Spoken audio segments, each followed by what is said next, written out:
Have you ever had one of those days where you just feel off? You feel like your groove is gone, your mojo is gone, you're feeling bummed, and you're just lost. Maybe you're having one of those days right now. My name is Molly Richards. I am your host of LadyBoss Unplugged, and here is your 5-minute fix. Okay, like I said, we have those days, right, where you just feel like your groove is gone and you feel bummed or you feel unmotivated or you feel tired or spent or you feel sad or confused or lost, like all these different words you could put in, right? I've definitely been through this many different times in my life, in different seasons of my life, and maybe different times when I'm hormonal or I'm like not my healthiest or things like that. But it happens to all of us. I want you to know that I see you, I feel you, I am you, and you're not alone. So like I said, I've definitely been through this from when I was home with my 2 kids. I just felt like, oh my gosh, this is hard. This is frustrating. Like, is this all there is to life? And I was so thankful to be home with them, but I had these thoughts, right? And then I would be just kind of in a funk. And then like my husband would come home from work and I would be just like, crazy Molly. And I remember also having these feelings when I was an empty nester. And I really thought to myself, do I need help here? Like I'm actually depressed. What is my purpose? What do I do now? Who am I? I don't know if you've been through this, but it is real. It is that empty nest syndrome is legit. And then it gets a lot better once you realize, hey, like, yes, I do have a purpose. It is me. I do have a passion. It is this, and I got this. And now, do I get sad about my kids being grown up? Sometimes, but I look back with gratitude and now I look at how awesome they are and I just go and live in that moment. But I do remember being very, very sad back when I first became an empty nester. I remember being depressed when I was a younger mom and times were hard.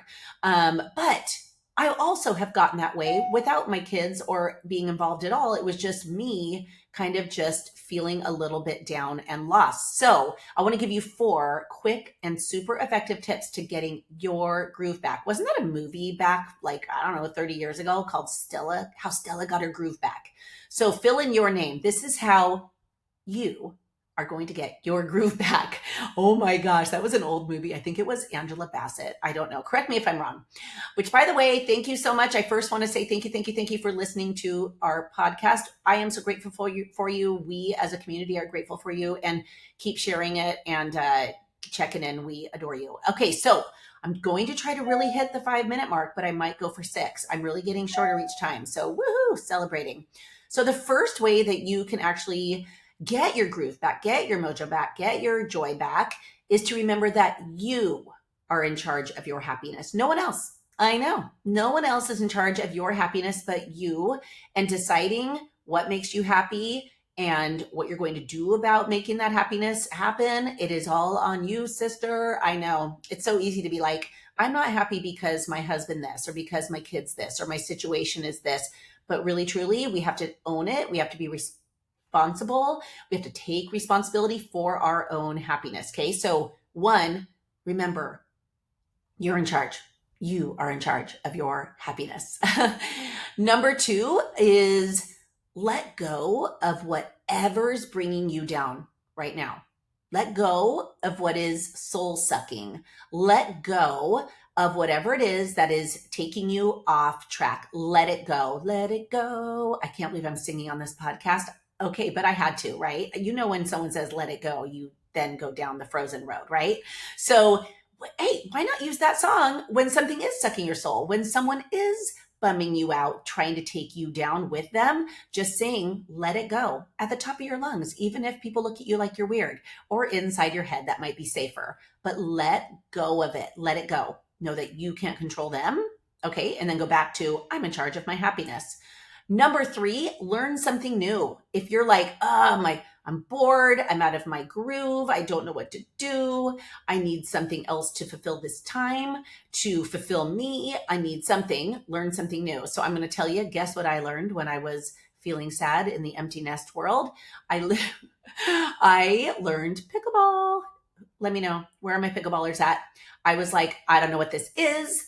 Am I playing tennis on a ping pong table? Am I going to be the youngest person playing? Because I did play with a lot of older people at the time and still do. And they're amazing and they crush me and they kick my butt.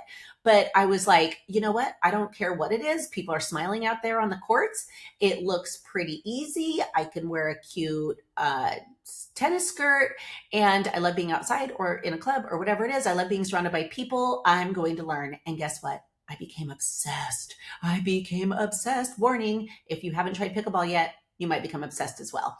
It became my favorite thing. It was a good workout, by the way. You play like for 2 hours and you burn like 500, 600 calories and you are happy and it's playful and it's really good for your brain, according to Dr. Daniel Amen, and many others, but it is just good for you. So that's what I did. You do not have to do pickleball, but let me know if you do. But you can learn something new. So ask yourself, what is that one thing I've been wanting to learn? Go do it. Go look into how you can learn it. Go do it. Maybe it's sewing, maybe it's quilting, maybe it is a sport, maybe it's a fitness class, maybe you want to go back to school, like maybe you want to have a podcast, maybe you want to have a home business, maybe you want to sell something online. I don't know. Go do it. Go learn how to do it. There's YouTube videos galore out there. So don't use the excuse of, I don't know how. We can't do that anymore with Google and YouTube, right? Or ChatGPT. No more. Number 4, look how far, notice and celebrate how far you've come.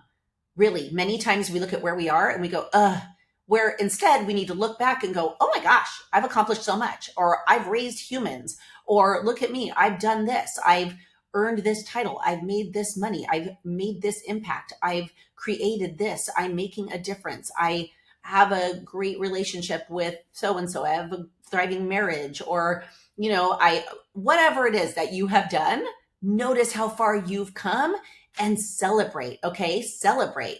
So like I said, many times we just are like, instead of going, wow, okay, I could change this. I could change my thoughts. I can change my actions.